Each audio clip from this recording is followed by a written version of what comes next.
Hello friends, welcome back to my channel. আশা করি সবাই ভালো আছো, আমিও ভালো আছি। কেউ ভিডিওটা স্কিপ করো না, সবাইকে দেখার একান্ত অনুরোধ রইল। তো চলো দেখতে থাকো।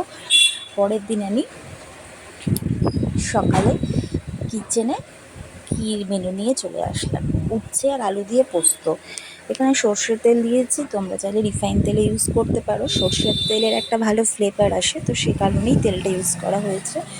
সর্ষেতে তার মধ্যে একটা কালো জিরে দেওয়া হয়েছে। আর উচ্ছেগুলো দেখো, এখানে 4-5টা মতো উচ্ছে আছে। তোমরা যে কজনের পরিমাণ অনুযায়ী করবে সেভাবে কেটে নেবে। তো আমি উচ্ছেটা একটু বেশি দিয়েছি আলুটার থেকে। উচ্ছেটাকে দিয়ে নিলাম, এরকমভাবে কেটে আলুটাকেও কেটে রাখা হয়েছিল। তো নুন দিয়ে ভালো করে আগে উচ্ছেটাকে নাড়িয়ে চাড়িয়ে নিচ্ছি।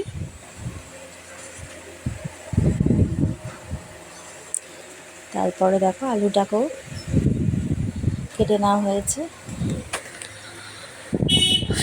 ফ্রাইয়ের মতো করে তো ভেজে দিচ্ছি। এবার একটু পরিমাণ হাফ টিস্পুন একটু হলুদ দিয়ে নিলাম। ওটা বড় একটা চামচ ছিল, তাই জন্যই হাফ টিস্পুন একটু হলুদ দিয়ে নিলাম।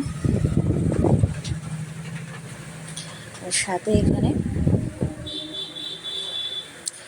পোস্ত সর্ষে আছে 2 চামচ, মানে ছোটো চামচের, আর একটু পোস্ত হাফ টিস্পুন পোস্ত দিয়ে একসাথে মিক্সিতে পেস্ট করে নিয়েছি। প্রথমে আগে শুকনো খোলায় ওটাকে একটু করে নিয়ে তারপরে কি করব, জল দিয়ে যদি লঙ্কা একটু ঝাল খেতে চাও তো সে পরিমাণে দিয়ে পেস্ট করে নেবে। তো খুব ভালোভাবেই মিক্সিতে কিন্তু পেস্ট হয়ে যায়, মোটামুটি আর কি পেস্ট হয়ে যায়। তো সেটাই দেখালাম তোমাদেরকে। চলো এবার আরেকটা ডিশ নিয়ে চলে আসলাম, সেটা হচ্ছে রুই মাছের কালিয়া যাই বলো। পেঁয়াজ, রসুন, লঙ্কা সব নিয়ে নেওয়া হয়েছে। পেঁয়াজ কেটে নেওয়া হয়েছে এখানে দেখো ঝিরিঝিরি করে, রসুনও। আর এই যে রুই মাছটাকে লঙ্কার গুঁড়ো দেওয়া হয়েছে, একটু হলুদ আর নুন দিয়ে ভালো করে মেখে রাখা হয়েছে কিছুক্ষণ ধরে। তারপরে তো নর্মাল কড়াইতে তেল আসলো, আর যাওয়ার সাথে সাথে আমরা একটা একটা করে ছেড়ে দিচ্ছি। নর্মাল রেগুলার লাইফের খাওয়া দাওয়া যেটা হয় আর কি, সেটাই দেখাচ্ছি তোমাদেরকে। গরমে এর থেকে বেটার আর কি খাওয়া যেতে পারে বলো।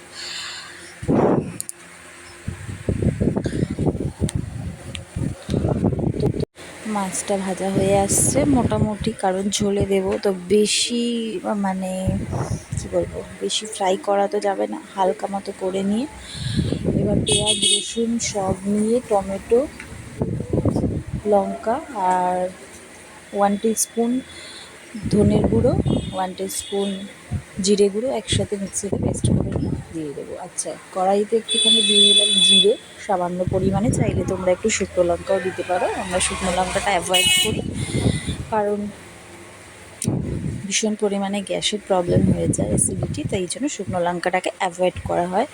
তো দেখো এবার মশলাটা যেটা তৈরি করেছি পেস্টটা, সেটা দিয়ে দিলাম। সাথে একটু ধনে পাতা কেটে ভালো করে ধুয়ে রেখেছিলাম, ধনে পাতাটাও দিয়ে দিলাম। পরিমাণ মতো নুন হলুদ দিয়ে একবারে ভালো করে কষিয়ে নিচ্ছি কড়াইতে। আর দেখো যেই তেলটা ছেড়ে ছেড়ে যাবে সাইড থেকে মশলাটা, তখনই বেশ কষে আসবে। জল দিয়ে দিলাম, বেশ নাড়িয়ে চাড়িয়ে মাছ দিয়ে কিছুক্ষণ ঢেকে রাখলেই রেডি রুই মাছের কালিয়া। তো কেরম লাগলো ফ্রেন্ডস অবশ্যই জানিও। ভালো লাগলে লাইক কমেন্ট শেয়ার করে দিও। নতুন বন্ধুরা অবশ্যই সাবস্ক্রাইব করতে ভুলো না, পাশে থাকা বেল আইকনটা প্রেস করে দিও, তাহলে তোমাদের কাছে নতুন নতুন ভিডিও এসে যাবে। টাটা, ভালো থেকো, শুভরাত্রি, গুড নাইট।